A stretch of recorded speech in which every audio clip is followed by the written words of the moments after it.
قاصدوں کو روانہ کرنے کے بعد آپ رضی اللہ عنہ نے اپنے چچا زاد بھائی مسلم بن عقیل کو بلا بھیجا اور ان سے فرمایا، تم کوفہ جاؤ اور دیکھو کہ یہ لوگ مجھے جو کچھ کہہ رہے ہیں کیا وہ سچ ہے۔ اگر حالات موافق ہوں تو مجھے خط لکھ دینا، میں بھی چلا آؤں گا۔ آپ نے انہیں ایک خط بھی لکھ دیا۔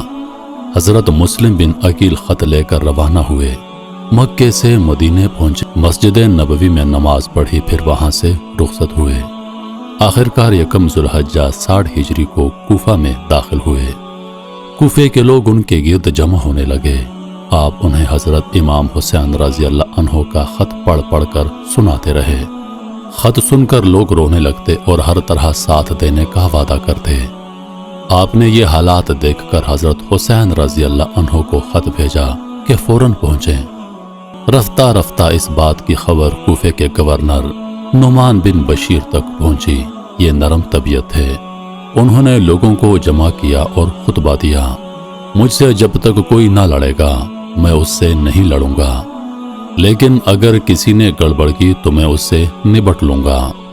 اس کے یہ الفاظ یزید کے طرفداروں نے سنے تو وہ سمجھ گئے کہ نعمان بن بشیر ڈھیل دے رہے ہیں۔ چنانچہ ان میں سے چند لوگوں نے ان حالات کی خبر یزید کو دی۔ یہ بھی لکھ دیا کہ لوگ مسلم بن عقیل کے ہاتھ پر حضرت امام حسین رضی اللہ عنہ کی بیعت دھڑا دھڑ کر رہے ہیں، اور نعمان بن بشیر ان کے خلاف کوئی کارروائی نہیں کر رہے، لہٰذا اگر کوفے کی ضرورت ہے تو کسی اور حاکم کو بھیج دو۔ یزید کو یہ خط ملا تو اس نے ایک شخص سرجن سے مشورہ کیا۔ اس نے کہا، اگر ایسا ہے تو کوفے کا حاکم عبید اللہ بن ابن زیاد بنا کر بھیج دو، وہ سب کام ٹھیک کر دے گا۔ یزید نے اس مشورے کو پسند کیا۔ عبید اللہ ابن زیاد ان دنوں بصرے کا حاکم تھا۔ یزید کا حکم اسے ملا، وہ کوفے کی طرف روانہ ہوا۔ اس نے اپنا منہ چھپا لیا۔ لوگ سمجھے امام حسین آ گئے، وہ اس کا استقبال کرنے لگے، لیکن ابن زیاد نے کسی کو کچھ جواب نہ دیا، یہاں تک کہ کوفے کے محل تک جا پہنچا۔ لوگ اس کے پیچھے پیچھے تھے۔ نعمان بھی انہیں امام حسین رضی اللہ عنہ سمجھا اور محل کا دروازہ بند کر دیا۔ عبید اللہ ابن زیاد نے قریب جا کر کہا، دروازہ کھول دو، میں ابن زیاد ہوں۔ یہ سن کر لوگ بھاگ کھڑے ہوئے اور عبید اللہ ابن زیاد محل میں داخل ہو گیا۔ نماز کا وقت ہوا تو اس نے مسجد میں آ کر اعلان کیا، مجھے تمہارے شہر کا والی مقرر کیا گیا ہے۔ مجھے خبر ملی ہے کہ مسلم بن عقیل کوفے میں موجود ہیں، انہیں پکڑ کر میرے پاس لے آؤ، ورنہ میرے ظلم کا نشانہ بنو گے۔ مسلم بن عقیل اس وقت مختار کے گھر میں ٹھہرے ہوئے تھے۔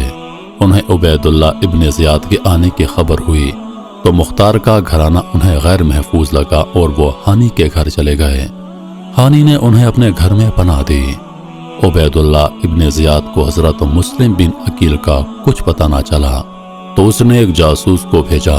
جاسوس یہ ظاہر کرتا ہوا ہانی کے گھر تک پہنچ گیا کہ وہ حضرت امام حسین کی بیعت کرنے کا خواہش مند ہے۔ اس طرح وہ مسلم بن عقیل کے پاس پہنچنے میں کامیاب ہو گیا۔ اس نے فوراً عبید اللہ ابن زیاد کو خبر دی۔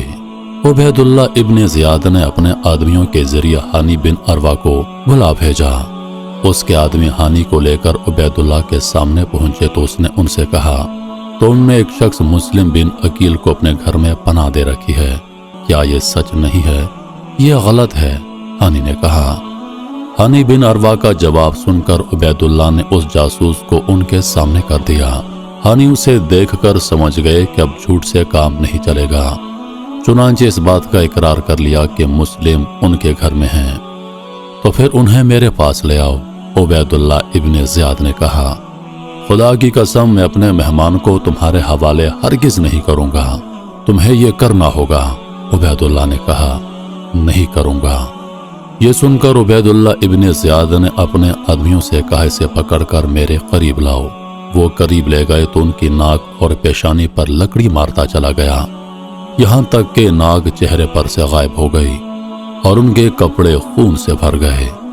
چہرے اور ماتھے کا گوشت داڑھی پر لٹک آیا تو لکڑی ٹوٹ گئی۔ ہانی نے ایک سپاہی کی تلوار پر ہاتھ ڈالنے کی کوشش کی مگر اس نے قبضہ چھڑا لیا۔ اس پر عبید اللہ نے کہا، اب میرے لیے تیرا قتل جائز ہو گیا، لے جاؤ اسے اور کسی حجرے میں بند کر دو۔